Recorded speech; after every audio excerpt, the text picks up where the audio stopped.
안녕하세요. 예, 반갑습니다. 우리 함께 기도하고 시작하겠습니다. 기도하겠습니다. 우리 영혼을 사랑하시는 살아계신 하나님 아버지 감사합니다. 죄 가운데 태어나 죄를 물먹듯이 먹고 마시며 하나님 앞에 원수로 행하던 이 어리석고 불쌍한 죄인들을 위해서 거룩한 보혈을 아낌없이 흘려주시고 그 은혜로 우리를 구원해 주신 것을 감사합니다. 또 구원받은 이후에도 이 악하고 험악한 세상 가운데에 고아처럼 버려두지 아니하시고 진리의 말씀에 역사하시는 하나님의 몸된 교회 안으로 인도하셔서 하나님 말씀 안에서 교제하며 하나님과 동행하며 하나님의 복음을 전할 수 있도록 모든 은혜 베풀어 주신 것 참으로 감사를 드립니다. 또 주일을 맞이하여 우리 청주 교회 안에서 하나님을 섬기는 우리 형제 자매님들을 한자리에 불러 모아 주시고 하나님의 은혜를 노래하며 또 하나님 안에서 소중한 하루를 보낼 수 있도록 은혜를 주신 것을 감사합니다. 소중한 말씀 시간 속에서 우리 모두가 하나님의 거룩하신 뜻을 분별하고 이 마지막 시대를 하나님 말씀을 따라서 온전하게 순종하며 하나님 보시기에 합당하게 살아갈 수 있도록 귀한 지혜로 우리 모두에게 가득 채워주시기를 간절히 부탁을 드립니다. 하나님의 도우심이 없으시면 우리는 단 하루라도 단 한시라도 어떤 것도 할 수 없음을 하나님 앞에 고백합니다. 때마다 또 일마다 끝까지 함께 해주시고 필요한 모든 도움 베풀어 주시기를 또 하나님께 부탁을 드립니다. 또 우리 모임 안에 거하시는 우리 형제 자매님들, 여러 가지 어려움 속에 계신 분들 일일이 그 어려움 가운데에 주님을 의지할 수 있도록 도와주시고, 특히 병중에 계신 분들 그 육체를 하나님께서 어루만져 주셔서 건강을 회복하고 건강한 몸과 마음으로 하나님을 온전하게 섬길 수 있도록 또 자비를 베풀어 주시옵소서. 어려운 곳에서 복음을 전하고 있는 선교사님과 그 가족들 또 형제 자매들 일일이 함께 해주시고 전 세계 선교를 위해서 수고하는 모든 걸음들 위에 특별한 은혜로 함께 해주시고 또 합당한 은혜로 도와주시기를 부탁을 드립니다. 또 오늘 이 시간 참여하지 못하신 분들도 어느 곳에 어떤 형편에 계시든지 함께 해주시고 또 다음 시간에는 함께 얼굴을 마주하여 하나님 말씀 앞에 모일 수 있도록 또 도와주시기를 하나님께 기도합니다. 또 내일부터 준비되어 있는 대전도 집회를 위해서도 하나님 앞에 기도합니다. 이번에도 우리가 기도하고 있는 영혼들 또 하나님께서 계획하신 귀한 하나님의 일들이 하나님의 생명의 말씀을 통해서 구원함을 받고 또 그 신앙이 회복이 되고 하나님께 영광이 되고 우리에게 기쁨이 될 수 있도록 도와주시고 위에서 수고하는 모든 형제 자매들 지치지 않도록 인도해 주시고 기쁨과 감사함으로 모든 전도의 일들을 잘 감당할 수 있도록 끝까지 또 함께 해주시기를 부탁드립니다. 말씀을 대언하실 김도현 목사님께도 능력의 말씀으로 풍성히 채워주시고 오직 하나님의 말씀만을 또 성령의 도우심으로 힘있게 전파할 수 있도록 함께 해주시옵소서. 이어지는 축의 수양을 위해서도 기도합니다. 이번에도 하나님의 계획 속에서 많은 영혼들이 구원받고 하나님께 기쁨이 될 수 있도록 크게 역사해 주시기를 하나님께 부탁을 드립니다. 오늘 소중한 시간의 시종을 오직 하나님께 의지하면서 예수님의 이름으로 기도드렸습니다. 아멘. 우리 성경 신약 성경 로마서 14장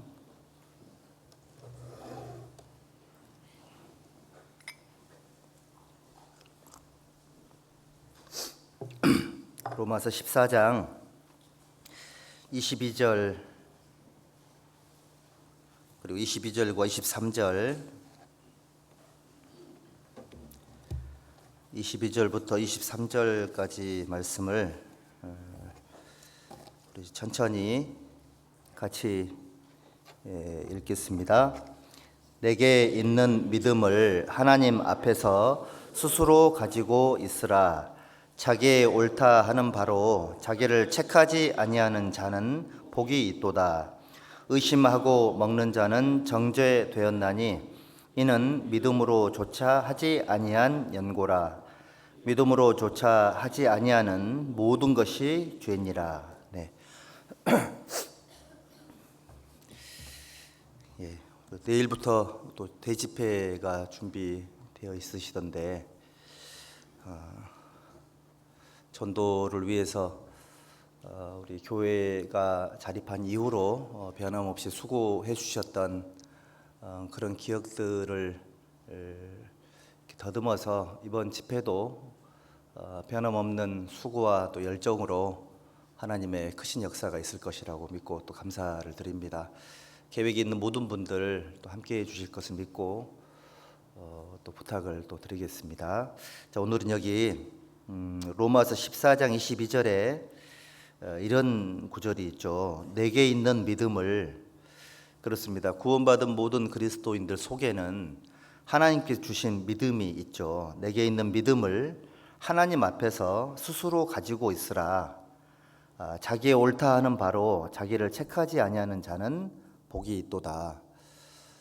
우리는 하나님께로부터 영혼의 구원을 얻었고 또 구원받은 이후에도 삶 속에서 하나님 말씀을 통해서 이렇게 형성되어 있는 수많은 가치관들이 있습니다. 이것이 이제 믿음이라고 말씀을 하셨는데, 하나님 앞에서 스스로 가지고 있으라. 자기가 옳다 했던 그 모든 부분들이 하나님 앞에 섰을 때에 그 부끄러움을 당하지 않아야 되고, 내가 옳다 하는 부분들이 또 하나님 보시기에도 옳다 하면 좋겠죠.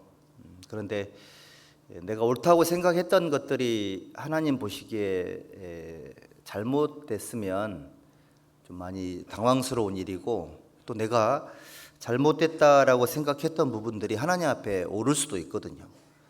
그 베드로가 그 부정한 동물들, 부정한 식물들을 먹으라고 했을 때 하나님, 저는 지금까지 한 번도 부정한 것을 먹어본 적이 없습니다 했을 때 하나님 말씀하시기를, 내가 옳다, 내가 거룩하다 한 것을 네가 부정하다 말하면 안 된다, 그렇게 얘기를 했잖아요.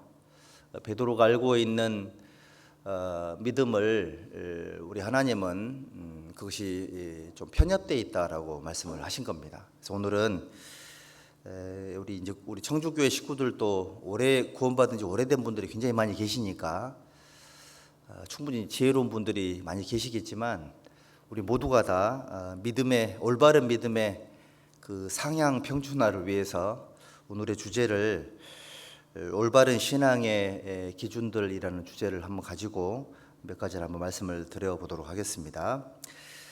하나님 보시기에 올바른 성경적인 신앙의 기준이 있을 거 아니에요. 첫 번째가 뭐냐면 하나님 보시기에입니다. 우리 신앙생활의 올바른 기준은 항상 하나님 보시기에가 돼야 됩니다.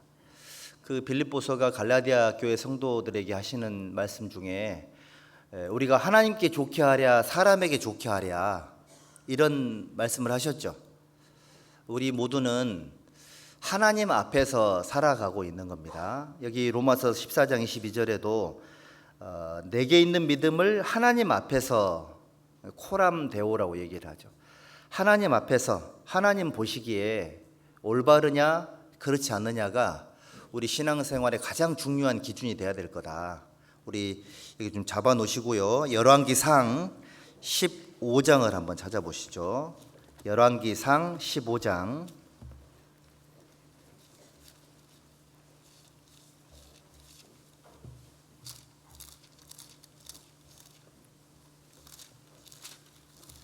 열왕기상 15장 5절.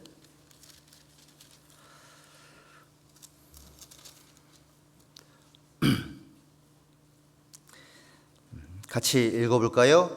이는 다윗이 헷사람 우리아의 일 외에는 평생에 여호와 보시기에 정직히 행하고 자기에게 명하신 모든 일을 어기지 아니하였음이라. 여기 보면 여호와 보시기에라는 말씀이 있는데, 하나님 보시기에 다윗은 우리야를 살인 교사한 일 외에는 하나님 보시기에 정직하게 행했고, 하나님께서 다윗에게 하신 모든 명령을 정확하게 다 순종했다라고 기록을 하고 있습니다.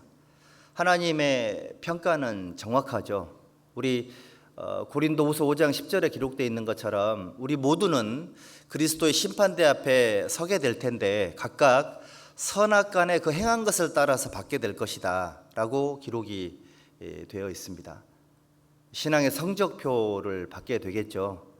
하나님께로부터 칭찬이 다를 것이고 영광이 다를 것이고 하나님께로 상급이 다르겠죠. 또 하나님 앞에 빛나는 정도가 달라지지 않겠습니까? 그 기준이 뭐냐? 하나님 보시기에, 여호와 보시기에입니다.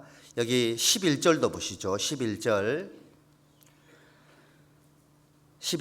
아사가 그 조상 다윗같이 여호와 보시기에 정직하게 행하여 남색하는 자를 그 땅에서 쫓아내고 그 열조에 지은 모든 우상을 없이 하고 또 그 모친 마아가가 아세라에 가증한 우상을 만들었으므로 태우의 위를 패하고 그 우상을 찍어서 기드론 시내가에 불살랐으나 오직 산당은 없이 하지 아니하니라. 그러나 아사의 마음이 일평생 여호와 앞에 온전하였으며 저가 그 부친의 구별한 것과 자기의 구별한 것을 여호와의 전에 받들어 드렸으니 곧 은과 금과 기명들이더라.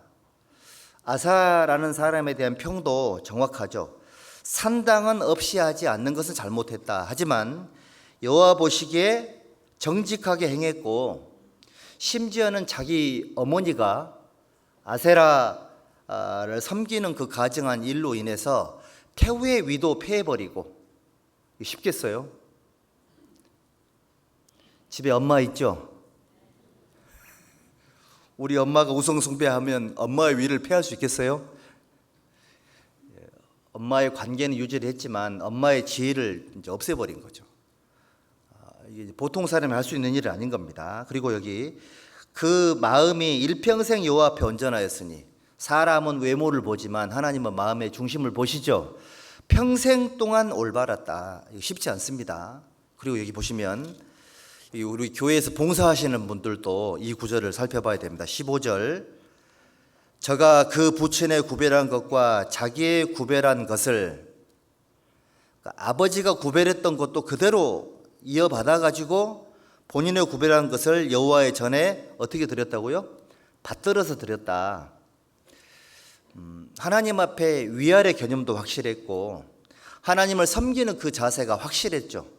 본인이 왕이었지만 하나님 앞에서는 항상 하나님 아래에 서서 주님을 섬기는 자세를 잃지 않았다는 겁니다.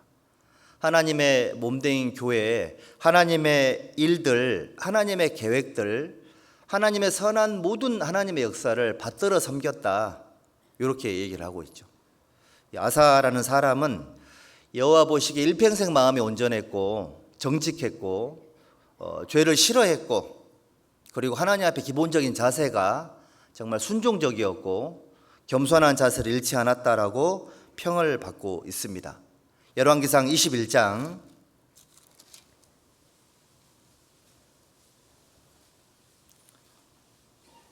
열왕기상 21장 25절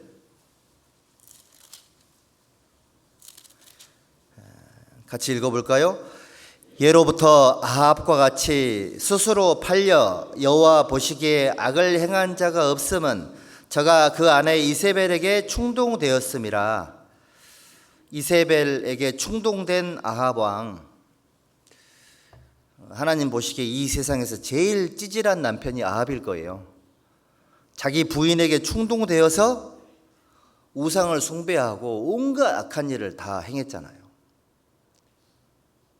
우리의 삶은 여호와 보시기에라는 그런 기준을 가지고 있어야 돼요. 그러니까 우리는 하나님 보시기에 옳다 하는 바를 가지고 신앙생활을 하는 겁니다. 하나님께 좋게 하랴 사람에게 좋게 하랴, 하나님 보시기에 옳은 일들을 하고 있으면 당연히 사람들에게 평은 박할 수도 있을 거예요. 여기 고린도전서 3장을 한번 봅시다. 고린도전서 4장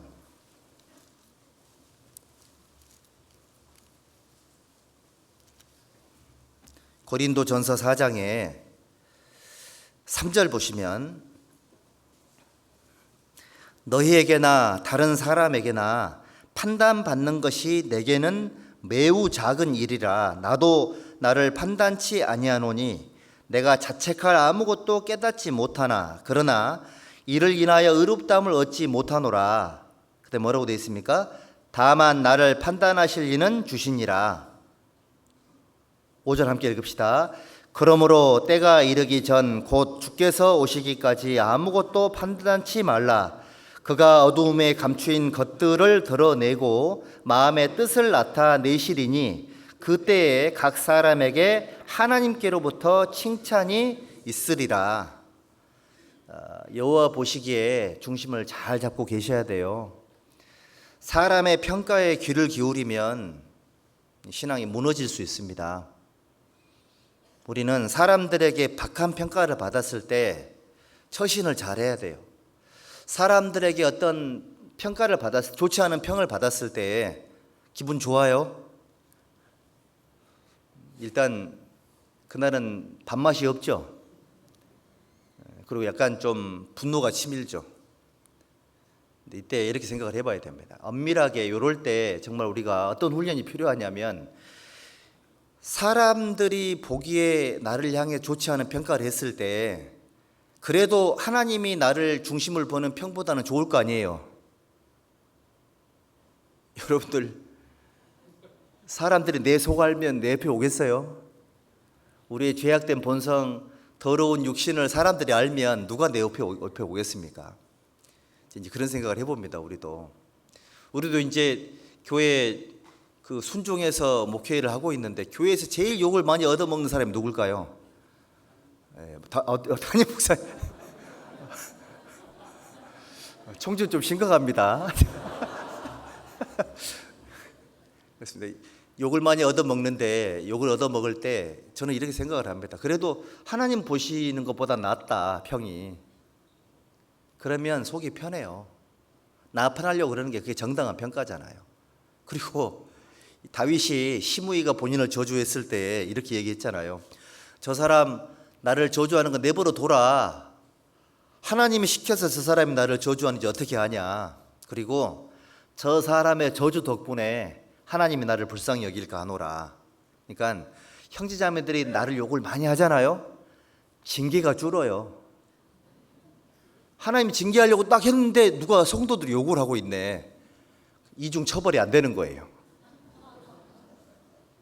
왜냐면 이미 이제 정죄를 받았으니까 그렇게 돼 있는 겁니다. 그래서 혹시 누군가가 나를 욕했다는 소리 거들랑 그분에게 밥을 사줘야 돼요. 고맙다고 덕분에 하나님께 받는 징계가 줄었다고. 사실 다윗이 그런 훌륭한 인격을 가지고 있었기 때문에 그 마하나임에 이르러서 빠르게 전열을 재정비했고 다시 왕위를 되찾을 수가 있었던 겁니다. 만약에 교만해가지고 그 자리에 시므이를 만약에 또 죽였다, 또 다른 범죄를 또 짓는 거예요. 큰일 나는 겁니다. 우리는 하나님 보시기에 내가 어떤 사람이냐, 이게 훨씬 중요한 거예요. 그래서 여기 이 바울도 말하기를, 내가 나를 봐도 자책할 것이 나는 없다. 신앙 양심에서 나는 잘못한 게 없지만, 하지만 그것 또한 하나님 앞에 옳다함을 나는 장담 못하겠다.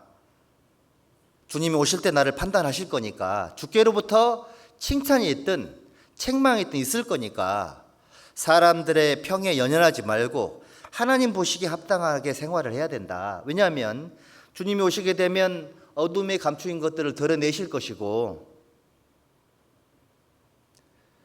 내가 알고도 인내했던 그런 부분들에 대해서 칭찬이 있을 거다. 근데 하나님 보시기에라는 기준에 대한 성숙함이 없으면 관계 속에 너무 흔들려요. 영원한 내세가 없는 사람인 것처럼, 주님이 오셔서 영원한 평가를 받지 못할 사람인 것처럼 감정적인 조바심에 휩싸일 수 있거든요. 그리고 우리 아버지들은 아들들한테 거의 대부분 그런 얘기 했을 겁니다. 사랑하는 아들아, 너 작은 일에 일희일비하면 안 돼. 너 살다가 보면 이보다 훨씬 더 어려운 일을 만나게 될 텐데 이 작은 일에 힘들어해버리면 너 어떻게 하려고 하냐 말한 적 있어요, 없어요? 근데 본인은 왜 작은 일에 일희일비해요? 그게 우리 연약함이거든요. 그래서 우리 모두는 하나님 보시기에 옳아야 된다, 이게 필요해요. 상대적인 위로의 말이 아니라 절대적인 기준을 가르쳐 줘야 되겠죠. 우리 모두는 신이 아니기 때문에 실수할 수 있고 잘못할 수 있습니다. 다 과정이고 훈련이 필요하고 연습이 필요한 사람들인 거니까 우리는 항상 하나님 보시기에라는 기준을 가지고 신앙생활을 해야지만 하나님 앞에 실수를 줄일 수 있고 하나님 앞에 올바로 생활할 수 있습니다.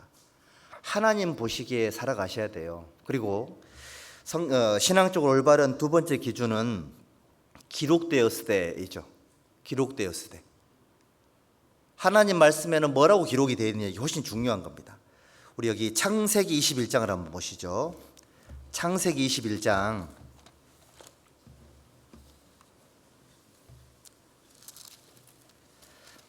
창세기 21장 1절부터 보십니다. 1절부터 4절까지 같이 한번 읽어봅시다. 여호와께서 그 말씀대로 사라를 권고하셨고 여호와께서 그 말씀대로 사라에게 행하셨으므로 사라가 잉태하고 하나님의 말씀하신 기한에 미쳐 늙은 아브라함에게 아들을 낳으니 아브라함이 그 낳은 아들 곧 사라가 자기에게 낳은 아들을 이름하여 이삭이라 하였고 그 아들 이삭이 난 지 8일 만에 그가 하나님의 명대로 할례를 행하였더라 됐습니다. 여기 보면 여호와께서 그 말씀하신 대로 사라를 권고하셨고 말씀하신 대로 사라에게 행하셨으므로 우리 이거 아셔야 됩니다. 하나님은 자기 자신을 부인할 수 없으시죠. 하나님은 당신 스스로를 절대 부인을 못 하십니다. 하나님은 반드시 말씀하신 대로 행하실 수밖에 없는 거예요. 하나님의 속성이시거든요. 구원받은 성도들이 하나님의 말씀대로라는 그런 기준을 가지고 있으면 하나님이 되게 좋아하실 거예요. 그렇지 않겠습니까? 말씀하신 대로 권고하셨고 말씀하신 대로 행하셨고 말씀하신 기한에 미쳐서 아들이 태어났고 하나님의 명대로 할례를 행하였더라. 이 구절이 기록되었을 때 하나님께서 보시고 되게 좋아하셨을 것 같아요. 말씀대로. 그러니까 우리 형제 자매님들의 마음 속에 그런 기준이 있잖아요. 하나님 말씀에 어긋난 말을 했다. 그러면 어때요? 마음속에서 이거 좀 이상하다. 그런 생각 안 들어요? 오늘 제가 이 강단에 서서 우리 담임 목사님이 신이시다. 벌써 이상하게 반응이 오잖아요. 그러니까 왜 그런 우리의 가치관이 형성됐느냐? 우리가 그동안에 말씀대로 구원을 받았기 때문에 그런 겁니다. 그리고 하나님의 말씀대로라는 그런 기준을 말씀을 통해서 많이 배운 거예요. 너희가 진리의 말씀을 옳게 분별하며, 그러니까 분별력이 여신보다 더 중요해요. 분별력이 있어야 하나님 앞에 올바로 살아갈 수가 있는 겁니다. 말씀대로라는 기준을 가져야지만 하나님 앞에 칭찬을 받을 수가 있습니다. 신앙생활도 말씀대로 하는 게 올바른 신앙생활이죠. 사도행전 27장을 한번 봅시다. 사도행전 27장에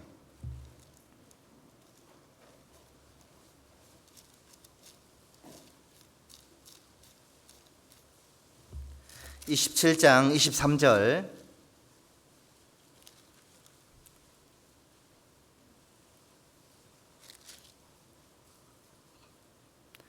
23절부터 제가 읽어 올리겠습니다.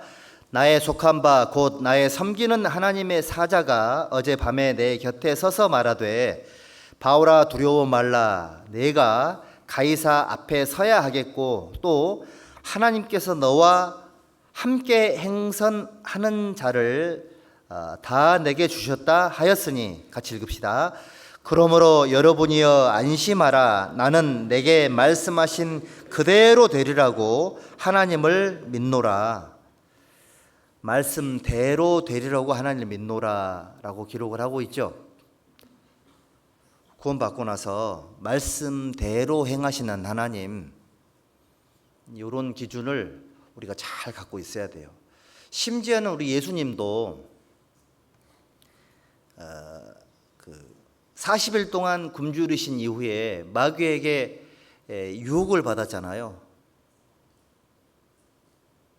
40일 굶어본 적 있으세요? 정치인들 금식하고 이렇게 하는 걸 보면은 어떤 분은 물 먹고 도시락 마시면서 금식을 하는 분도 있던데, 그건 금식이 아니죠. 40일 밤낮으로 금식을 하고 하필이면 그때 성령에게 이끌려서 마귀에게 시험을 받았어요. 우리 같았으면 마귀한테 뭐라 그랬겠죠. 야, 너는 인정도 없냐? 하필이면 40일 굶주리 이때 왔냐고. 내가 조금 정신 차리거들랑 오라고 이렇게 말할 수도 있었을 건데, 우리 예수님은 40일을 밤낮 굶주린 이후에도 3번에 걸친 마귀의 유혹을 뭘로 이겨냈습니까? 기록되었을 때, 기록되었을 때, 기록되었을 때, 이렇게 이겨내셨습니다. 근데 우리가 이거를 이론으로는 잘 알죠. 여기에서 신앙의 실제적인 성숙도가 드러나는 것 같아요. 우리 성경에 나의 소유는 이것이니 주의 법도를 지킨 것이니이다 라는 그런 구절이 있죠. 수많은 성경 구절이 전부 하나님의 말씀이지만 그 구절이 내게 정말로 살아 역사하는 구절이 있는 것만큼이 내 상급이 될 거다, 그런 뜻이죠. 연말이 되면 그 자아 비판하는 것보다, 그 자아 비판은 북한 사람들이 잘하죠. 그래서 못 살게 되는 거예요. 그러니까 자아 비판보다는 올 한 해 동안 나를 붙잡아 준 성경 구절이 뭐였냐 정리해 보면, 그렇지, 이러이런 구절들이 나를 붙잡아 주셨네, 그게 내 것이에요. 하나님 말씀을 깨달은 것만큼 그게 이제 내 소유가 되는 겁니다. 그런 그 말씀이 내 삶에 힘이 됐던 거니까 그건 내 것이 되는 게 틀림이 없거든요. 그러면 예를 들면 그 전도 잘 안 되죠. 전도가 잘 안 돼요. 그 주 예수를 믿으라 그리하면 너와 내 집이 구원을 얻으리라. 이거 믿어요? 제가 말 잘못했습니까 지금? 믿어지세요 그 말씀이?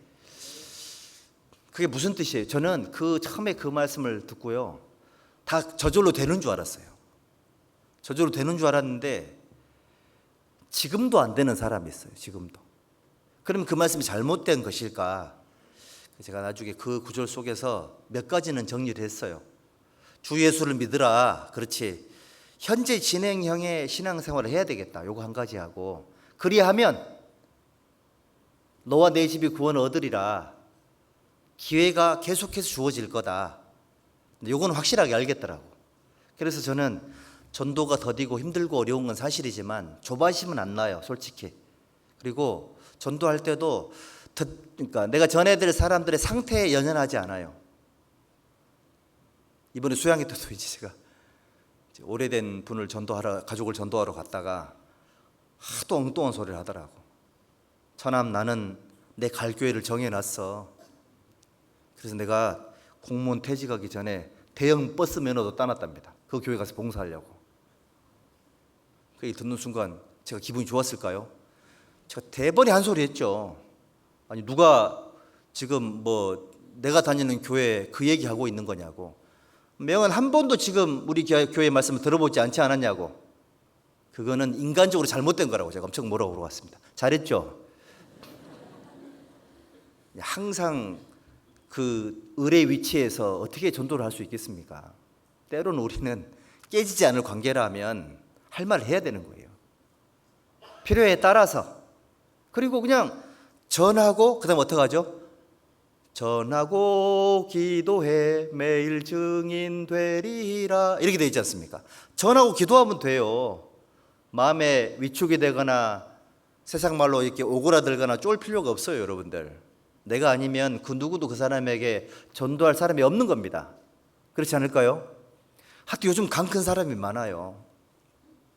그리고 우리 자매님들도 남편 전도하기 힘든 분들도 있죠.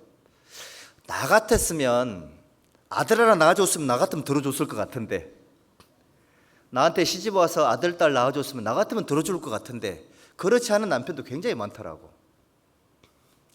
제가 이제 2번 정도 저희 살고 있는 사람한테 물어봤어요. 혹시 우리가 결혼해서 만약에 당신이 먼저 구원을 받고 나를 전도했었으면 어떻게 했을 거냐 물어봤더니 그랬으면 결혼 안 했지 그러더라고. 대화가 안 되는 거죠. 그래서 제가 기대했던 그 답은 뭐였냐면 자기는 엄청 잘했을 것 같다. 이제 그 얘기를 하면 제가 당신 잘함의 여부와 상관없이 나는 들어줬을 것 같다 이 얘기 하려고 그랬는데 그 얘기는 못했습니다. 끝까지. 어쨌든 우리 형제자매님들 전도하는 부분들이 쉽지는 않지만 그래도 우리 모두는 말씀대로 믿어야 돼요. 말씀대로 믿어야 됩니다. 누구든지 자기 가족, 친족을 돌아보지 않는 사람은 믿음을 배반한 자요 불신자보다 더 악한 자니라. 이런 구절 들으면 양심이 찔려야 돼요. 바울 사도가 본인이 그리스도에게서 끊어질지라도 자기 민족이 구원받았으면 좋겠다. 그런 절절한 애끓는 표현을 했잖아요. 그러니까 그런 마음들 우리는 본받아야 됩니다. 더디고 힘들고 항상 실패를 했다 할지라도 그게 가능한 힘이 어디서 나올까요? 하나님 말씀을 믿는 거예요. 실제 그 말씀 믿어져야 돼요. 그리고 그걸 위해서 계속해서 기도가 필요합니다, 여러분들. 여기 잠언 5장을 한번 보시죠. 잠언 5장에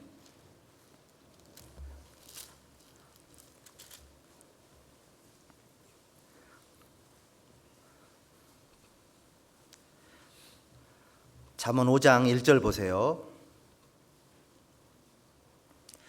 내 아들아 내 지혜에 주의하며 내 명철에 내 귀를 기울여서 근신을 지키며 내 입술로 지식을 지키도록 하라. 이 내 아들아라고 되어 있죠. 7장 1절 2절 7장 1절 2절 함께 읽읍시다. 내 아들아 내 말을 지키며 내 명령을 내게 간직하라. 내 명령을 지켜서 살며 내 법을 내 눈동자처럼 지키라. 아들에게 하는 얘기예요. 자기 아들한테 5장에서는 내 아들아 지혜에 주의해라. 내 명철로 지식을 지키도록 해라. 근신을 지켜 살아야 된다. 부드럽죠 말이. 그런데 7장 1절에 가서는 내 아들아 내 말을 지키며 내 명령이라 그랬죠. 내 명령을 내게 간직하며 내 명령을 지켜서 살며 내 법을 내 눈동자처럼 지켜라. 말씀대로라는 기준을 잘 가질 수 있는 비결은 하나님의 말씀을 지혜와 권명과 명철의 말씀으로만 받아들여서는 안 돼요. 법과 명령의 개념으로 이해를 해야지만 하나님 말씀대로라는 기준이 더 확실하게 마음속에 박히는데 도움이 된다는 것을 말씀을 드리고 싶어요. 말씀대로입니다. 말씀대로 살아가는 사람이 그 사람이 올바른 기준을 갖는 거예요. 우리 시편 138편도 한번 보시죠. 시편 138편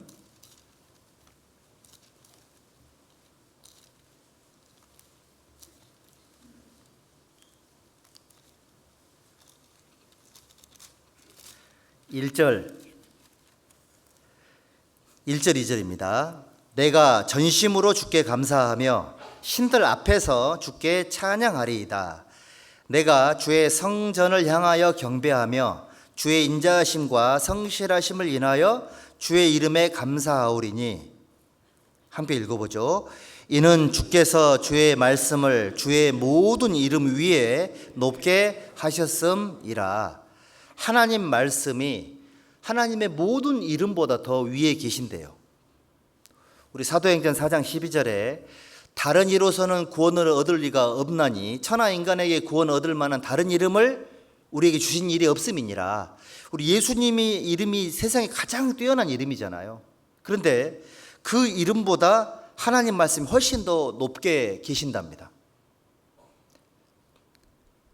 신앙생활 속에서 언제 담대함이 나오냐면, 담대함은 인간적인 용기가 아니죠. 담대함은 이런 겁니다. 그 못이 단단한 곳에 박혀 있을수록 못이 담대할 거 아니에요. 뭐든 걸어놓을 수 있는 거니까. 못은 힘이 없습니다. 못이 박혀 있는 곳의 단단함에 따라서 못에 힘이 있는 거니까요. 성도들이 담대하다라는 것은 그 성도가 그 단단한 하나님 말씀에 깊이 박혀 있을 때에, 그때 박혀 있는 곳을 의지해서 담대함이 나오는 겁니다. 여러분들이 하나님의 말씀을 그냥 좋은 말씀 정도로만 생각하고 넘어가면 아마 저 문 열고 나가는 순간 우리는 자연인으로 돌아갈 거예요. 그렇지 않을까요? 생각 한번 해보십시오. 여러분들 지금까지 들었던 말씀이 얼마나 많냐고요. 오늘 밤에 자기 전에 한 편 또 들으실 거죠? 그건 아닙니까? 말씀을 많이 듣는 사람, 자주 듣는 사람, 반복해서 듣는 사람, 왜 그럴까요? 1번, 기억력이 없어서 들었던 것을 잊어버렸던 거죠. 2번, 말씀을 마음에 새기려고. 답이 몇 번이에요? 너무 쉽죠? 그러면 말씀을 자주 계속 반복적으로 안 듣는 사람은 왜 그러는 거예요? 1번, 자신이 있어서. 혼나는 분위기 아니죠 지금 우리 신앙생활 하면서 혹시 우리가 말씀을 안 들어도 잘 하고 있는 것은 그동안 들었던 것들의 힘 때문에 그래요. 힘 때문에 그렇습니다. 코로나 터지니까는 어떻든가요? 코로나 터지니까 두 가지가 드러나더라고. 첫 번째가 뭐였냐면, 교회가 힘이 너무너무 세가지고 교회의 시스템에 의해서 수많은 성도들이 먹고 살았던 거예요. 그렇죠?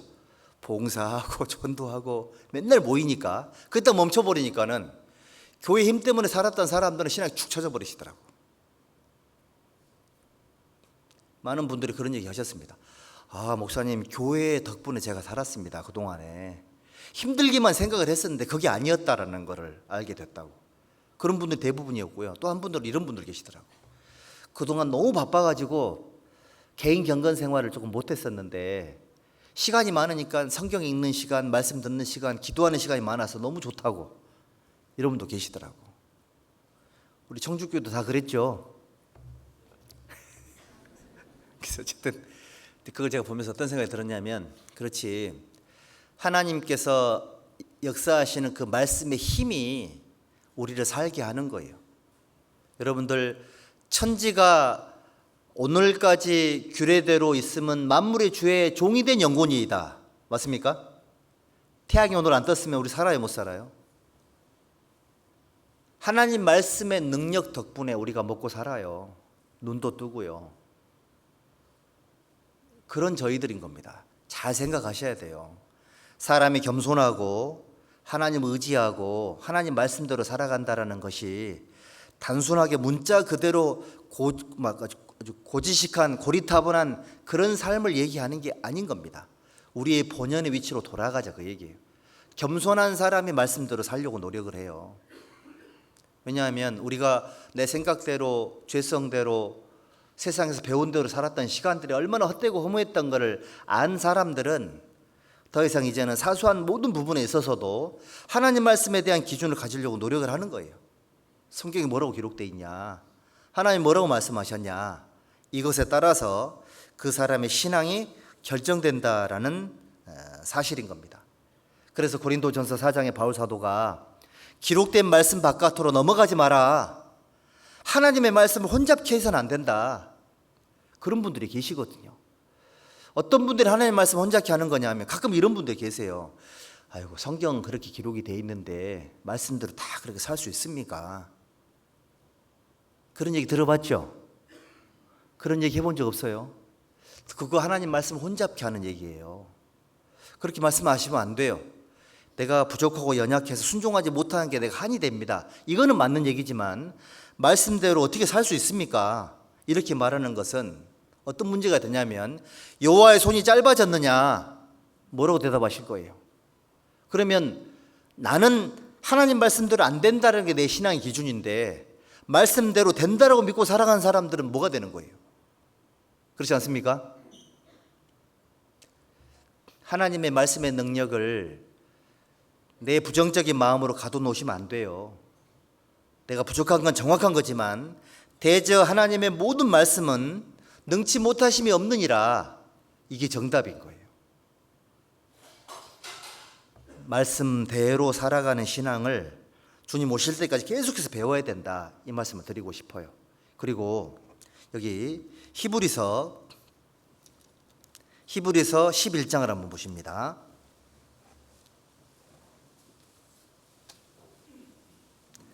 히브리서 11장 6절 보시죠. 히브리서 11장 6절 같이 읽읍시다. 믿음이 없이는 기쁘시게 못하나니 하나님께 나아가는 자는 반드시 그가 계신 것과 그가 자기를 찾는 이들에게 상 주시는 이심을 믿어야 할지니라. 신앙생활의 올바른 세 번째 기준이 뭐냐면 오직 믿음으로입니다. 오직 믿음으로. 우리 하박국 2장 4절에 주옥 같은 그 말씀이 기록이 되어 있죠. 의인은 믿음으로 말미암아 살리라. 딱 거기 기록이 되어 있습니다. 하박국이라는 사람이 이스라엘 민족이 아무리 잘못했어도 바벨론이라는 저런 극악무도한 사람들의 손에 의해서 예루살렘이 멸망을 당하는 게 가합니까? 이교들에 의해서 성전이 파괴되는 게 맞습니까? 그래 놓고 질문해놓고 하나님 어떻게 대답하는 걸 보려고 딱 이렇게 앉아 있었던 거예요. 하나님이 답변하셨죠. 그렇지. 이스라엘 민족이 지금 심판받는 것은 범죄 때문에 받는 거다. 하지만 70년이 지나면 반드시 이스라엘 민족이 회복이 될 거다. 하박국 너는 이거를 믿어야 된다. 그러면 그 믿음으로 말미암아 살게 될 거다. 그 말씀의 배경이 바로 그런 거예요. 그러니까 로마서에 갈라디아서에 계속 그걸 인용이 돼 있잖아요. 의인은 믿음으로 말미암아 살리라. 의인은 믿음으로 사는 거예요. 오직 믿음으로. 구원받은 이후에 믿음으로 사는 것은 신앙생활 정말 올바른 기준이에요. 여기 보십시오. 3절 같이 읽읍시다. 믿음으로 아벨은 가인보다 더 나은 제사 4절입니다. 죄송합니다. 4절. 믿음으로 아벨은 가인보다 더 나은 제사를 하나님께 드림으로 의로운 자라 하시는 증거를 얻었으니 하나님이 그 예물에 대하여 증거하심이라. 저가 죽었으나 그 믿음으로써 오히려 말하느니라. 오직 믿음으로죠. 믿음으로 아벨은 영혼의 구원을 받는 예물을 드렸다. 그 다음에 5절 믿음으로 에녹은 죽음을 보지 않고 옮기웠으니 하나님이 저를 옮기심으로 다시 보이지 아니하니라. 저는 옮기우기 전에 하나님을 기쁘시게 하는 자라 하는 증거를 받았느니라. 오직 믿음으로죠. 7절 믿음으로 노아는 아직 보지 못하는 일에 경고하심을 받아 경외함으로 방주를 예비하여 그 집을 구원하였으니 이로 말미암아 세상을 정죄하고 믿음을 쫓는 의의 후사가 되었느니라. 믿음으로입니다. 8절 함께 읽어보죠. 믿음으로 아브라함은 부르심을 받았을 때에 순종하여 장래 기업으로 받을 땅에 나아갈새 갈 바를 알지 못하고 나갔으며 오직 믿음으로 순종했다고 되어 있잖아요. 믿음으로 구원받고 믿음으로 하나님을 기쁘시게 하는 자란 증거만을 받고 믿음으로 온 가족을 구원시켰고 믿음으로 순종해서 하나님 말씀대로 갈 바를 알지 못했지만 나아갔다. 그리고 여기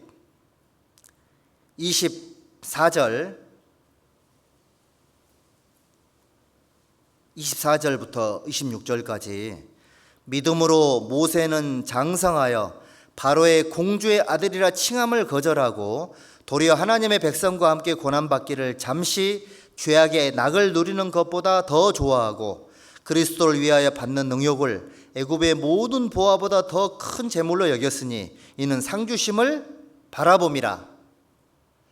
믿음으로 구원받고 믿음으로 하나님을 기쁘시게 하고 믿음으로 전도하고 믿음으로 하나님 말씀에 순종하고 믿음으로 영원한 상급 위에 살아가는 생활, 믿음으로 시작해서 믿음으로 끝나요. 그럼 믿음이 뭘까요? 이 믿음이 뭐냐면 여러분도 배우신 말씀이 있잖아요. 그 배우신 말씀을 행함으로 증명하는 생활이 바로 믿음으로 살아가는 생활인 겁니다. 야고보서 2장 한번 보시죠. 야고보서 2장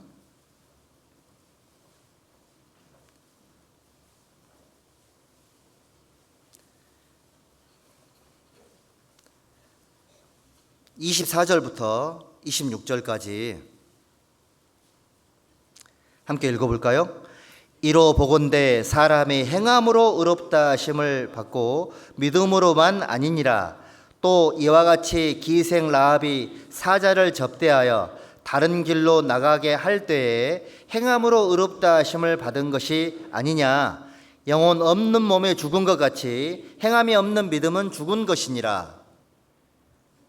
이 구절이 정말 중요한 구절이죠. 여러분들, 올바른 신앙의 기준은 머릿속에 있는 게 아닌 겁니다. 행함으로 증명하는 거죠. 우리가 성경은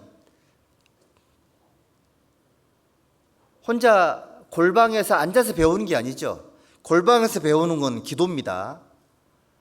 우리가 하나님 말씀을 배우는 것은 행함으로 배웠던 말씀이 삶으로 증명이 되는 것이 믿음으로 살아가는 생활인 거죠. 우리가 아는 게 아무리 많아도 행하는 믿음이 없으면 그 믿음은 죽은 것이라고 말씀하고 계시는 거예요. 여러분들, 아는 것이 믿음이다. 아는 거 중요하죠.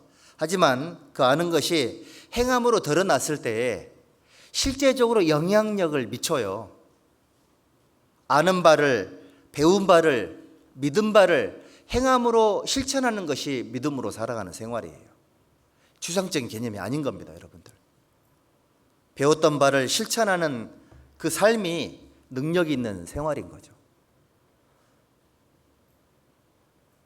교회에 구원받은 지 오래되셨어도 교회 봉사를 해보지 않으면 봉사하는 분들의 어려움을 헤아리기 쉽지가 않아요.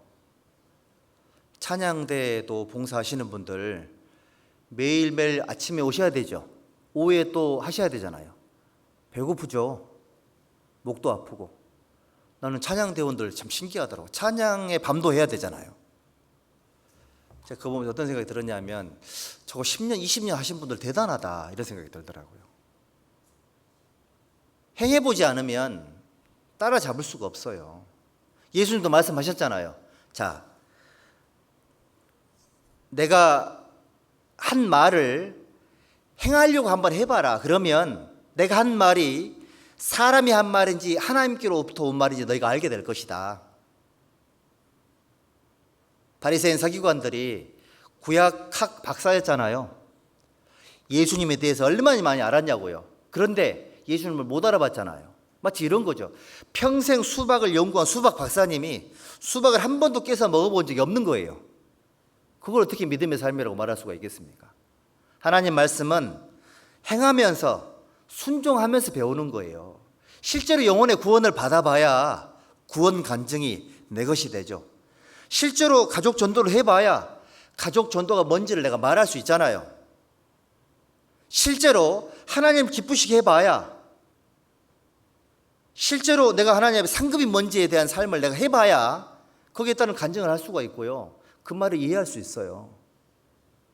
저는 그냥 열심히 하면 되는 줄 알았거든요. 어느 날 구역 모임을 갔더니 어떤 자매님이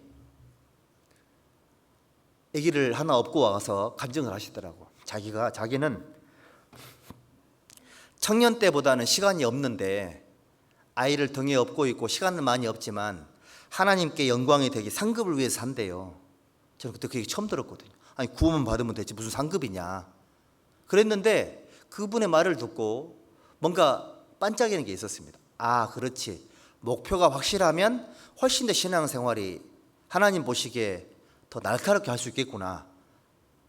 그러니까 그 말씀 또한 마음속에 받아들이게 됐습니다. 여기 계신 분들 중에 어떤 분들은 그럴 거예요.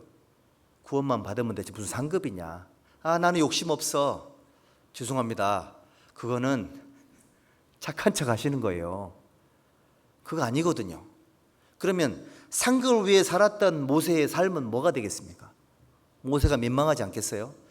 자, 내가 편협된 그런 기준을 가지고 있으면 모세의 삶은 민망하게 되는 거예요. 우리는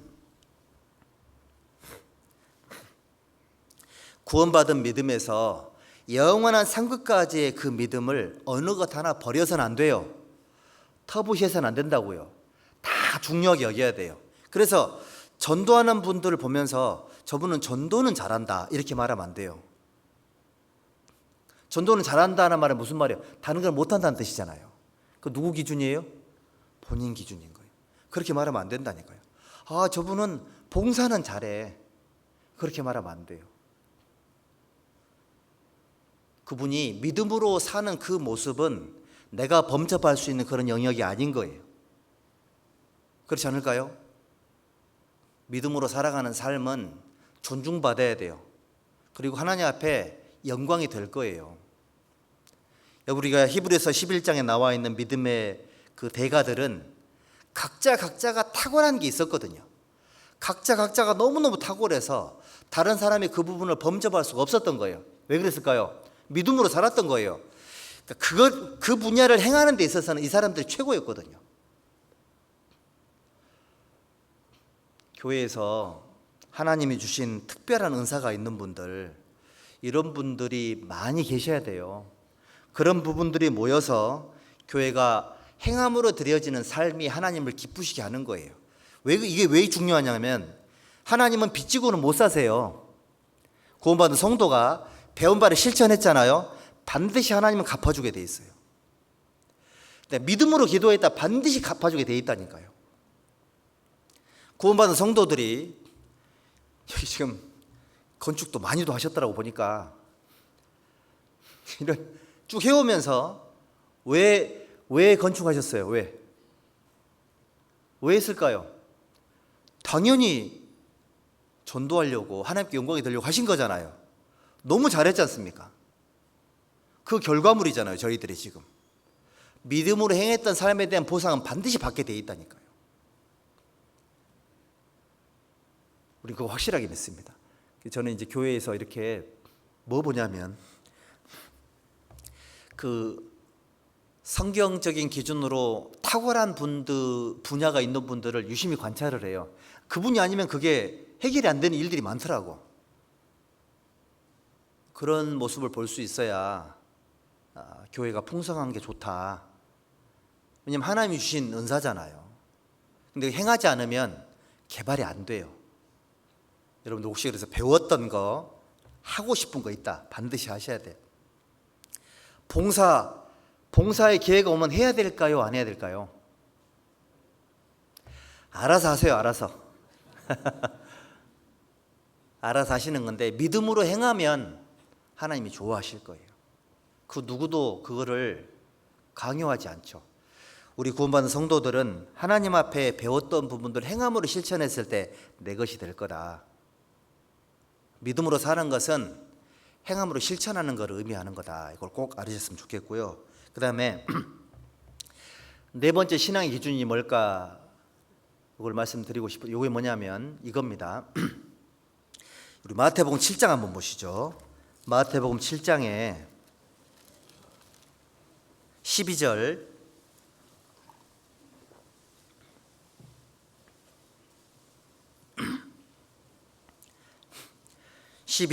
함께 읽어보죠.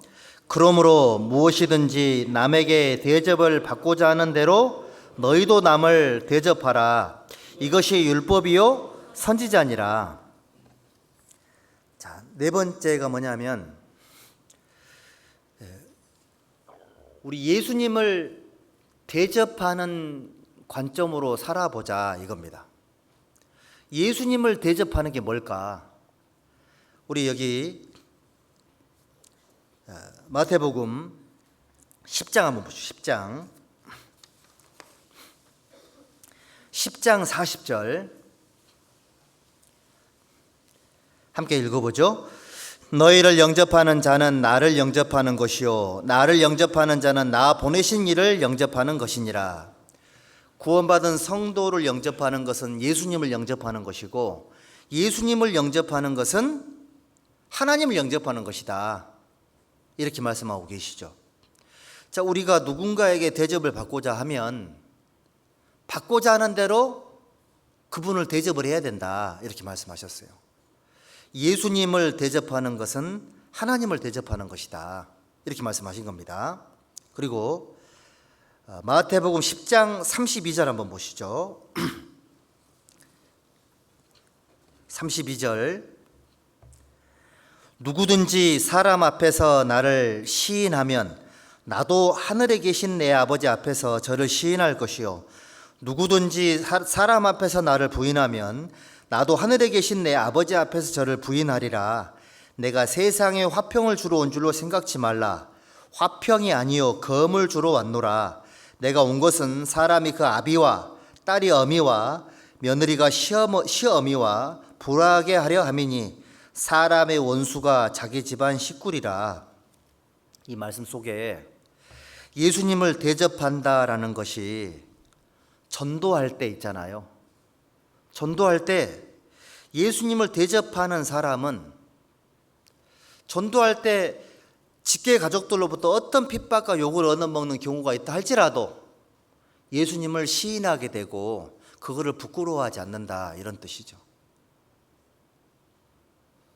우리 형제자매님들은 이방인들 앞에서 식사기도 부끄럽지 않죠? 눈 뜨고 기도하세요? 또 형제님이 그 연초에 자기가 결심이 있답니다. 자기 그동안에 직장에서 식사 기도를 눈 뜨고 기도했대요.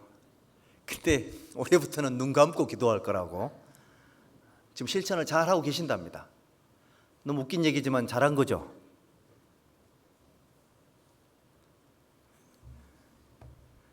그분에게는 심각한 일이었거든요. 그게. 우리 구원받은 성도들 예수님을 시인한다라는 거 그게 부끄럽다 이러면 안 되죠. 제가 우리 대구가 고향인 분도 계실 건데 제가 대구에서 6년 있었거든요.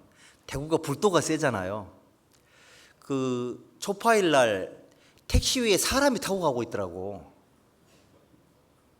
저 깜짝 놀라서 쫓아가 봤거든요. 애기가 타고 있더라니까요. 보니까 택시 위에 동자승 그 크리스마스 추리 하지 않습니까?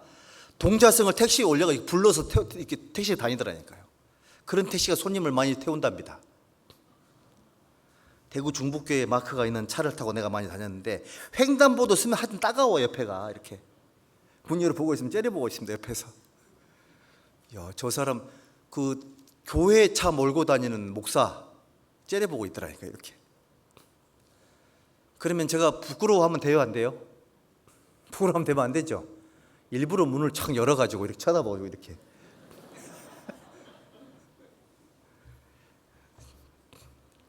여러분들 전도하면서 이런 일이 생길 거예요.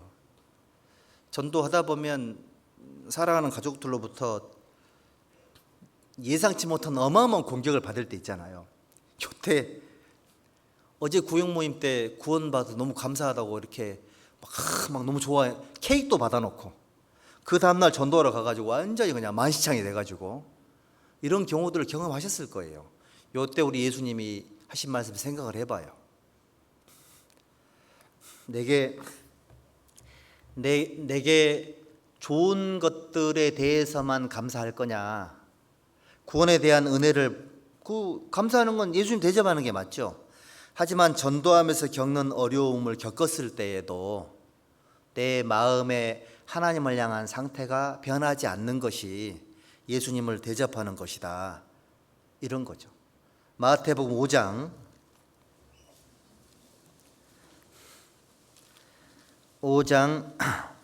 10절부터 12절까지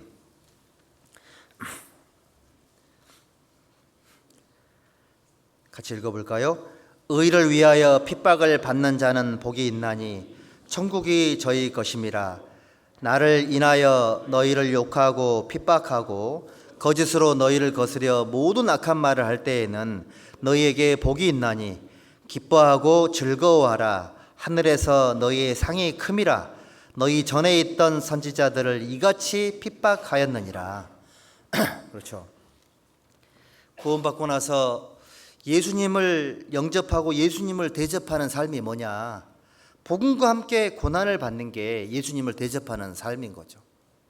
예수님이 요한복음 15장에 구원을 받은 성도들은 이제 구원을 받았으니까 나는 포도나무에 너희는 가지니까 너희가 구원을 받았다면 이제는 내 안에 거해야 된다. 그러면 과실을 많이 맺게 될 것이다. 이렇게 말씀하셨죠. 과실을 많이 맺으면 너희가 내 제자가 될 것이다. 구원받은 사람들을 하나님 자녀라고 얘기를 합니다. 그런데 하나님 뜻대로 살아가는 성숙한 그리스도인들을 제자라고 하는 거예요. 사도행전에 읽어보면 하나님의 통해서 구원받은 사람들을 형제자매라는 표현은 거의 없고요. 전부 다 제자들이 이렇게 나오죠. 사도들이 제자들이 이렇게 나와요. 그러니까 구원받은 사람은 많지만 제자로서 사는 사람은 많지 않을 수도 있다는 얘기죠. 제자로서의 삶이 뭐냐? 바로 이런 거죠. 구원받은 이후에 내가 의를 위하여 핍박을 받는 자, 의를 인하여가 아니잖아요. 의를 위해서 핍박을 받는 사람, 의를 위해서 받는다는 얘기는 알고 받는 고난을 의미하는 거죠. 구원을 받고 나서 의를 위해서 핍박을 받는 사람은 복이 있다. 천국이 저희 것이 될 것이다. 나를 인하여 전도하는 것 때문에 예수님을 삶으로 증명하는 것 때문에 핍박받고 고생하는 사람은 그 사람은 복이 있다. 기뻐하고 즐거워해라. 여러분들 예수님을 대접하는 삶이 전도하는 측면에서 복음을 통해서 고난받는 거예요. 복음 때문에 복음을 전하려면 희생과 헌신이 뒷받침이 돼야 되잖아요. 복음을 전하기 위해서 엄청난 희생을 들여가지고 건물도 지은 거 아닙니까? 이제 그만할 거예요. 어떤 분 그러시더라고. 이 복음을 전하기 건축하는 거 너무 좋은데 주님 오실 때까지 이렇게 해야 되는 거냐고 그러시더라고. 제가 속으로 그랬죠. 목사들은 가는 데마다 합니다. 전혀 그게 부끄럽거나 위축되거나 그렇지 않습니다. 너무 당연한 일이고 그건 너무 좋은 일인 겁니다. 이렇게 말하고 싶었지만 참았죠. 우리 형제자매님들, 하나님 위해 살아가는 삶은 멈춰서는 안 되죠. 대접을 받고자 하는 대로 넌 남을 대접해야 된다. 그래서 교회의 성숙한 그리스도인들은 예수님을 대접한다라는 말은 복음을 전하면서 핍박받는 것을 의미하는 겁니다. 나사렛 이단의 괴수라고 바울 사도가 욕을 먹은 세상이에요. 예수님도 바알세불 귀신의 왕을 힘입어서 귀신을 몰아낸다고 무시를 당했고요. 나사렛에서 무슨 선한 것이 날 수 있냐? 여러분들 그 비하 발언이거든요. 갈릴리 사람들아, 무슨 말일까요? 갈릴리 어촌. 이 갈릴리 촌놈들아 이런 뜻이거든요. 나사렛 촌놈 이런 뜻이에요. 비하 발언이죠. 그런 세상인 겁니다, 여러분들. 그런 세상에서 여러분들에게 예수님에게 진정한 의미에서 대접을 받고 싶으면 어떻게 될까요? 전도함으로 의로 인해서 핍박을 받는 게 당연한 삶의 코스가 되는 거예요. 그러니까 세상에서 혹시 내가 전도하는 것도 욕을 들어먹는다, 잘하고 계시는 겁니다. 빌립보서 1장 한번 보십시다. 빌립보서 1장에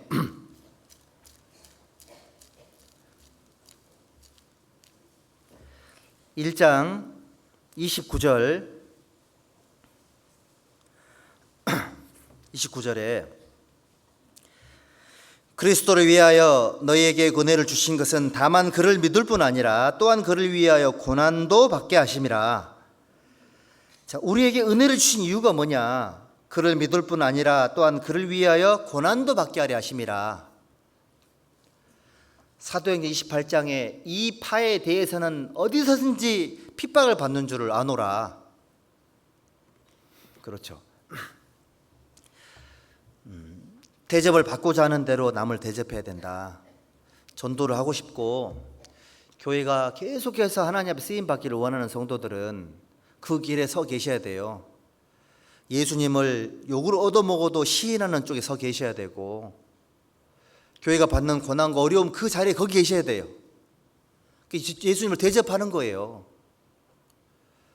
교회 형제자매들이 영광받는 곳, 편안한 곳, 좋은 곳, 이런 곳에는 성도들이 계시면 되고, 나는 예수님과 함께 고난받는 곳에, 건물로 따지자면 건물 옥상에 온갖 비바람 떨어지고 새똥 떨어지고 그러잖아요.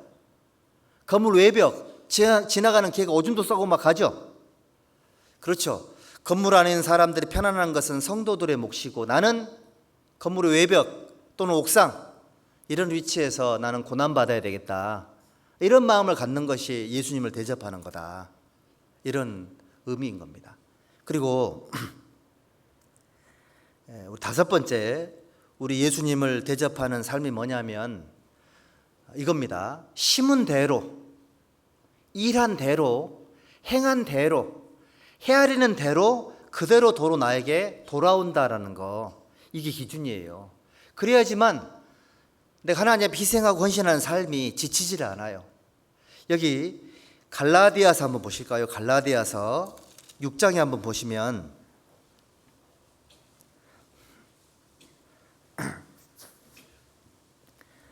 6장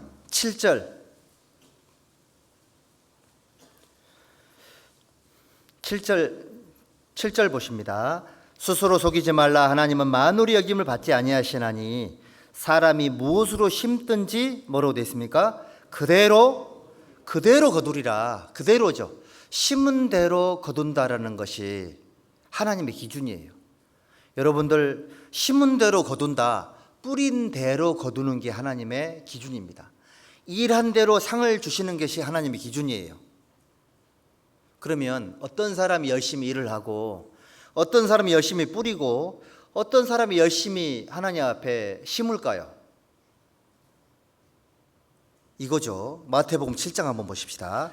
마태복음 7장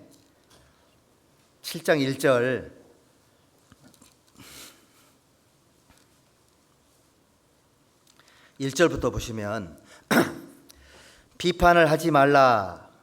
비판을 받지 아니하려거든 비판하지 말라.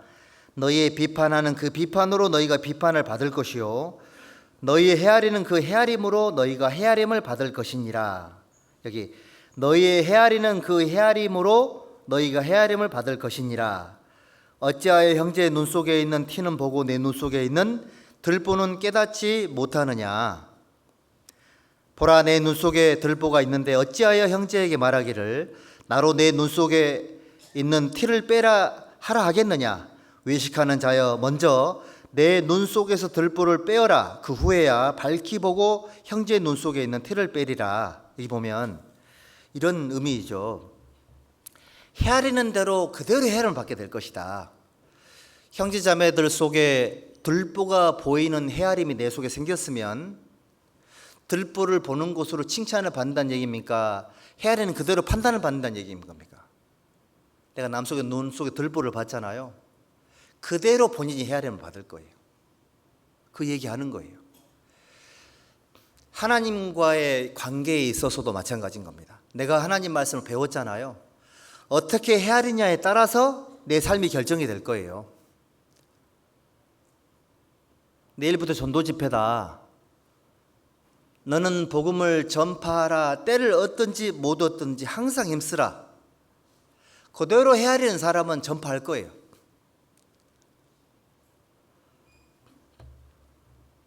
그러니까 우리는 때를 얻든지 못 얻든지 말씀을 전하라고 했으니 그대로 전하는 거죠. 만약에 오늘 하나님 말씀을 듣고 또는 오후에 마음이 바뀌어서 내가 그동안에 기도했던 사람들, 전도했던 사람들에게 전도 집회 안내장을 보낸다거나 전도지를 보낸다거나 정성스럽게 마음을 담아서 카톡을 보낸다거나 또는 방문을 한다거나 실제로 찾아간다거나 선물을 한다거나 이런 분들은 왜 그렇게 행동을 하는 걸까요? 헤아린 거예요. 말씀을 들으면서 이거 행동으로 옮겨야 되겠구나. 그걸 헤아린 거죠. 그대로 행동을 하셨지 않습니까? 그대로 받으실 거예요. 성령을 소멸치 말라 그랬죠. 하나님께서 내 마음속에 뭔가 충동이 아닌 감동을 주셨고 격동시켰으면 헤아림을 받았으면 그대로 헤아린 대로 행하면 행한 대로 받게 돼 있어요. 일한 대로 얻게 돼 있고요. 뿌린 대로 거두게 돼 있는 거예요. 전도서에 기록이 돼 있지 않습니까? 세상에서는 아침에도 씨를 뿌리고 저녁에는 씨를 안 뿌리죠. 전도의 법칙은 아침에도 씨를 뿌리고 저녁에도 뿌리는 거예요.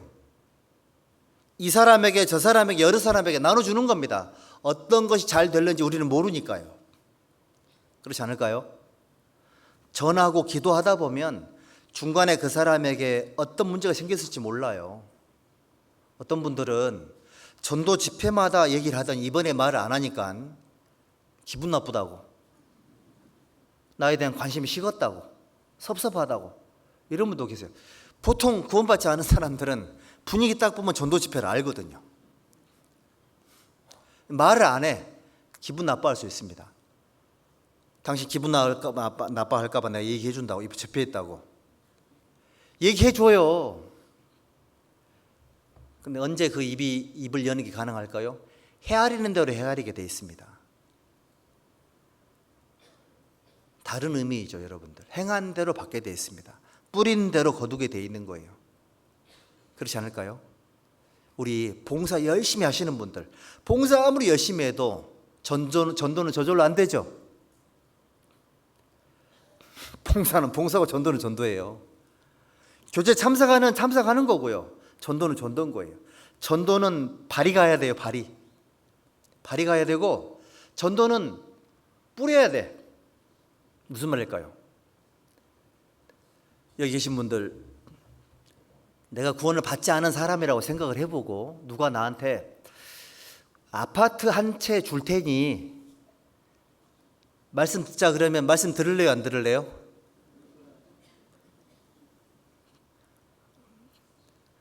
그럴 리는 없겠지만 누가 나에게 실제로 아파트를 한 채 준다 그러면 다 듣겠죠. 그러니까 무슨 말이냐, 우리의 마음이 전도 대상자의 상태에 따라서, 상황에 따라서 다양하게 방법들이 이렇게 주어지면 참 좋은데 늘 썼던 방법대로 하니 그 사람이 움직이는 게 시간이 많이 걸리지 않을까요? 그런 생각이 들더라고. 우리 형제자매님들은 이렇게 하셔야 됩니다. 구원받은 이후에 우리가 전도를 한다고 하든지 주님을 섬기는 거라든지 봉사하는 거라든지 교제에 참석하는 그 모든 부분들이 헤아리는 대로 그대로 하나님께서 갚아주는 거예요. 요 기준을 잃어버리면 안 돼요. 이렇게 마음속에 가득 차 있었습니까? 그러면 뭔가 마음속에 담대함이 있거든요. 우리는 후일을 웃을 수가 있어요. 행한 대로 받는다는 법칙을 알고 있으면 훗날이 기대가 되는 거예요. 그 다음에 대한 기약이 있어요. 기약이. 근데 헤아리는 게 없으면 그 다음 기약이 없어요.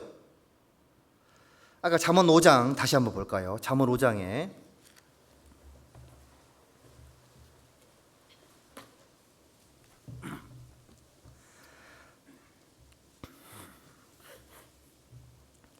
잠언 5장 11절 두렵건대 마지막에 이르러 내 몸 내 육체가 쇠퇴할 때 내가 한탄하여 말하기를 내가 어찌하여 훈계를 싫어하며 내 마음이 꾸지람을 가벼이 여기고 내 선생의 목소리를 청종치 아니하며 나를 가르치는 이에게 귀를 기울이지 아니하였던고. 많은 무리들이 모인 중에서 모든 악에 거의 빠지게 되었었노라 하게 될까 하노라. 이거 구원받은 내 아들아 그랬잖아요. 내 아들아. 구원받은 성도가 하는 후회예요. 마지막에 이르러서 그랬잖아요. 우리는 마지막에 웃어야 될 사람인데 마지막에 이르러서도 후회를 하고 있으면 이 되겠냐 그 말인 겁니다. 그럼 이 사람이 왜 마지막에 이르러서 이렇게 한탄하고 있을까요? 기회를 잃어버린 거잖아요. 이런 거죠. 본인은 어떻게 살았냐면 꾸지람을 가벼이 여겼고 훈계받는 걸 싫어했고 그리고 하나님 말씀의 목소리를 청종치 않았고 귀를 기울이지 않았던 겁니다. 자기의 헤아림이 못 미친 거예요. 한 귀로 흘르고 한 귀로 나가버린 겁니다. 그런 하나님의 말씀을 그렇게 헤아렸으니 삶의 결과물은 당연한 거 아니냐. 시문대로 거두는 거예요. 하나님 보시기에 기록되었을 때 하나님을 대접하는 마음으로 믿음으로 살지 않은 삶의 결과물이 그대로 돌아오는 거다. 지금 내가 하나님께 받고 있는 대접은 당연한 거예요. 지금 뭔가 하나님이 잘못해가지고 기도 응답이 안 되고 그런 거 아닌 겁니다, 여러분들. 지금 내가 살아가고 있는 삶은 내가 뿌린 만큼 그대로 거둔 삶의 결과물이거든요.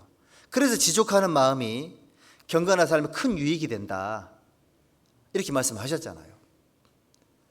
여러분들 지금 내 삶에 대한 감사함이 있다면 지금 이 시간부터라도 하나님 앞에 다시 헤아리세요. 말씀에 자극을 좀 받으셔야 돼요. 찔려야 되고 책망을 받아야 되고 교훈을 받아야 되고 권면을 받아야 되고 좋은 의미의 충동을 받아야 되고 격동을 받아야 되고 감동을 받아야 되고 이걸 이제 실제 삶 속에서 그대로 행동을 해야 되겠다. 이런 실제적인 힘과 용기가 듣는 과정 속에서 내 마음속에 헤아려져야 돼요. 말씀이 심겨지면 심겨진 대로 행하는 겁니다. 이게 하나님의 기준이거든요. 그리고 우리 잠언 3장 한번 보시죠. 잠언 3장 6번째 기준이 뭐냐면 이거죠. 잠언 3장 1절 2절 같이 읽읍시다. 내 아들아 나의 법을 잊어버리지 말고 내 마음으로 나의 명령을 지키라. 그리하면 그것이 너로 장수하여 많은 해를 누리게 하며 평강을 더하게 하리라. 이게 뭐냐면 여기 2절에 그리하면 이렇게 나오죠. 그리하면이라는 게 법칙이거든요. 올바른 신앙의 기준은 우선순위예요. 우선순위를 올바로 하면 삶의 질서가 잡혀요. 우선순위에 대한 기준이 올바로 잡혀 있어야 이 사람이 신앙생활을 하면 할수록 좋은 것들이 쌓이게 돼 있고 신앙생활이 헝클어지지 않아요. 우선순위가 잘못되어 있으면 일을 많이 하다 보면 일 중독증에 걸리고요. 막 책상이 너무너무 어지러워요. 왜 그럴까요? 우선순위가 정리가 안 되면 그래요. 신앙생활 속에서 우선순위는 존재하는 거다. 따라해 보시죠. 너희는 먼저 그의 나라와 그의 의를 구하라. 그리하면 이 모든 것을 너에게 더하시리라.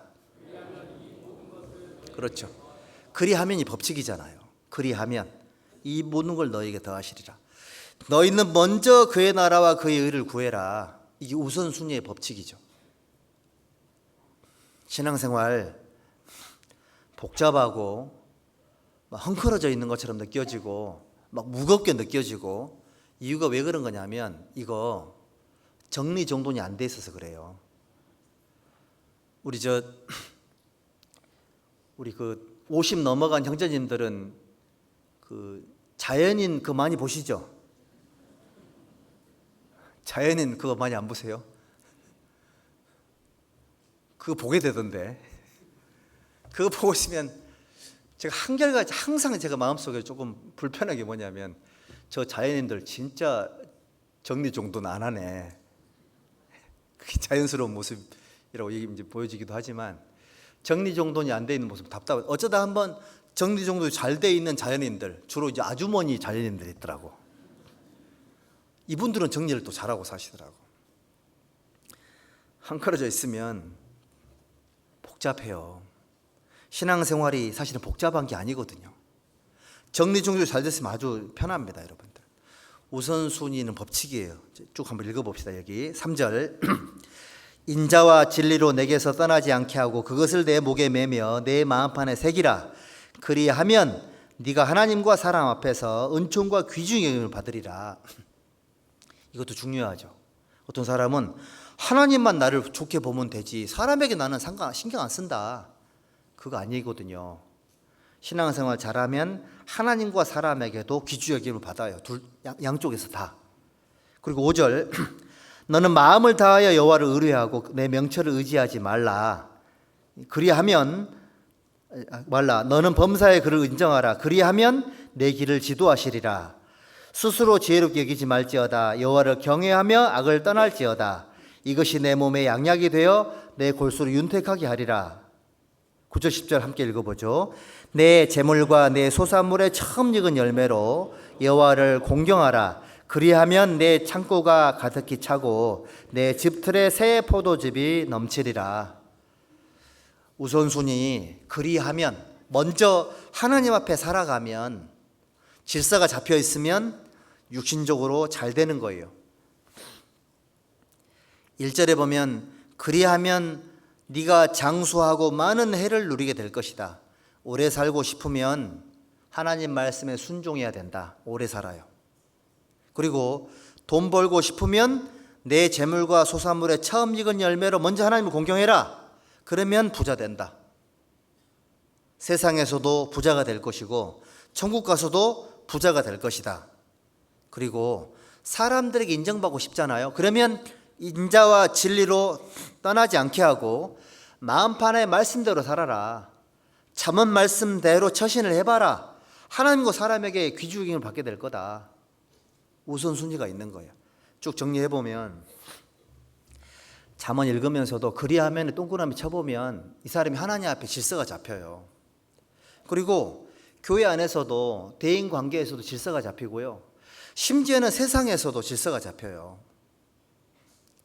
우리 청년들이 그 회사 면접 볼 때 이제 다른 교회에 있었던 일인데 그 청년이 면접 보고 와서 합격했다고 하면서 교회에서 배운 대로 했답니다. 뭐 배웠는데 어떻게 직장생활 할 거냐고 물어보니까 자기 순종할 거라 그랬대요.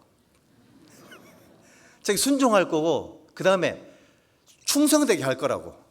이 충성이라는 단어 요즘 잘 안 쓰잖아요. 그 면접관이 보기 드문 젊은이라고 합격을 시켜줬답니다. 물론 그게 환경미화원이긴 했지만 어쨌든 그 면접 교회에서 배운 대로 했다고 그 얘기를 하는 게 되게 듣기 좋았거든요. 그리하면이라는 그 말씀을 잘 생각을 해보면 이것이 우리 기준이 돼야 된다.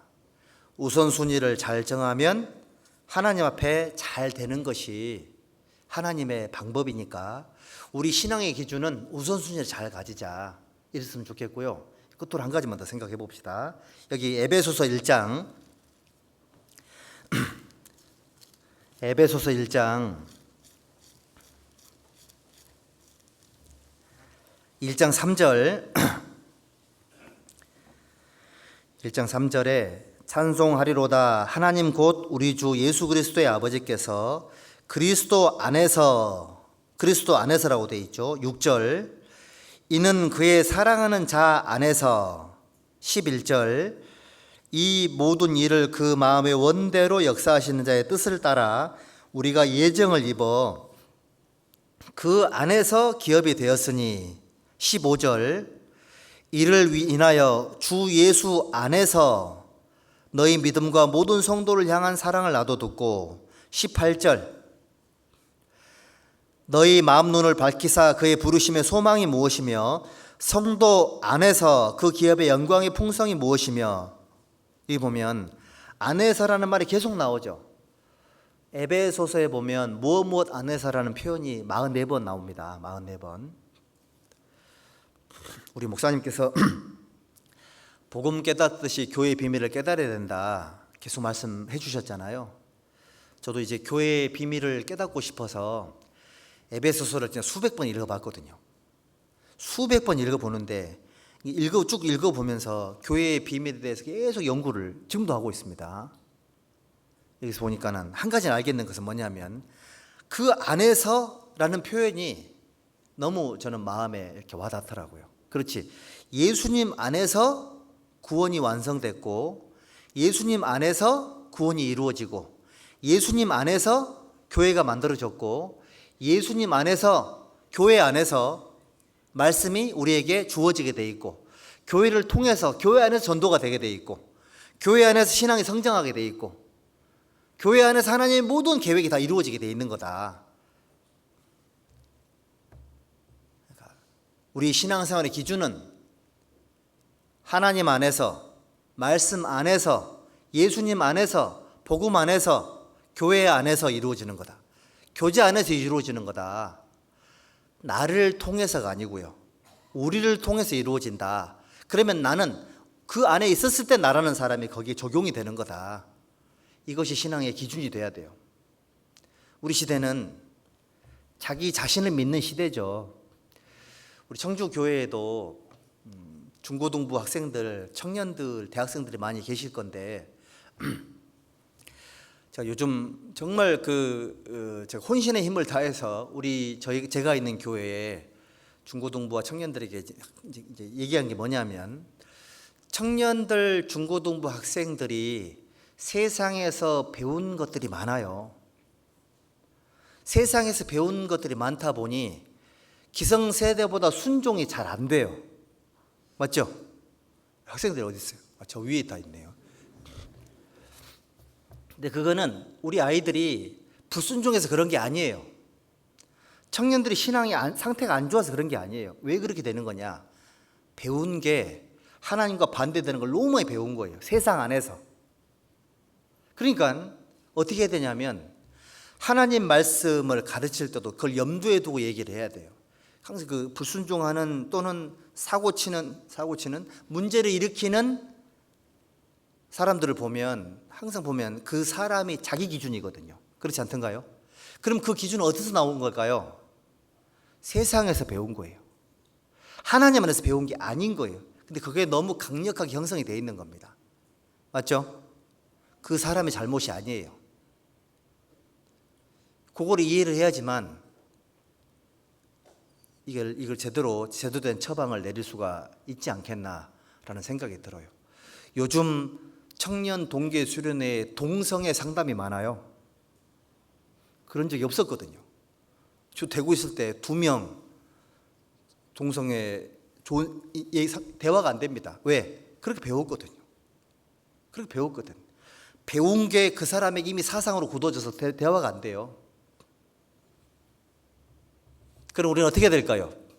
하나님 안에서 교회 안에서 얼마나 잘 가르쳐야 되겠냐 이런 겁니다. 우리의 기준이 하나님 안에서라는 기준이 없으면 말씀 안에서 교회 안에서라는 기준이 없으면 정말 쉽지 않을 거예요. 그래서 교회가 민주주의가 안 되는 거예요. 하나님의 기준대로 말씀대로 살아가는 것이 맞는 겁니다. 교회 안에서가 맞는 거예요. 그렇죠?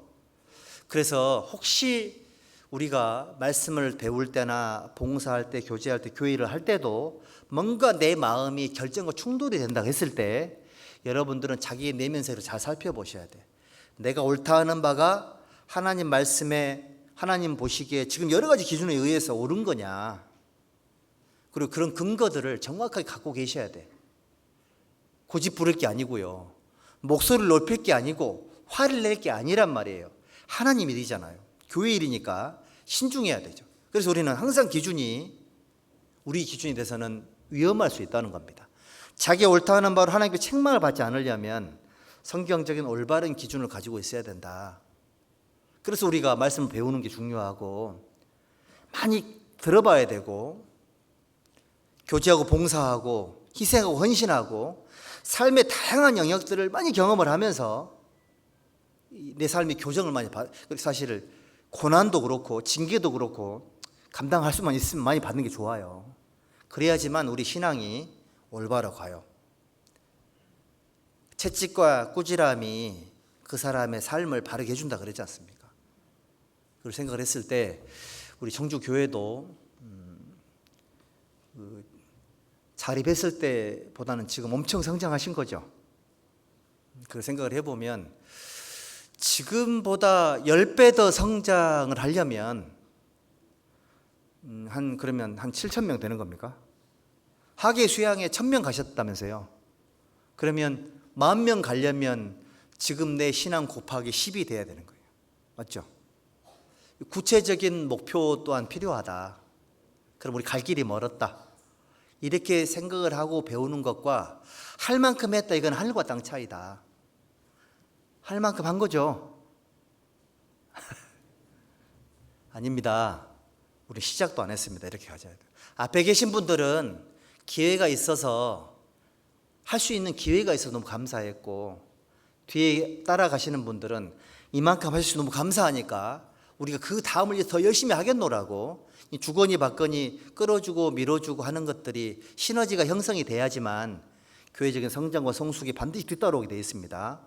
이런 부분들이 충분히 고려되지 않고 충분히 요 안에서 그 의미들이 이렇게 논의되지 않는다면, 생각이 이루어지지 않는다면 우리 현실 안주하게 될 가능성이 높거든요.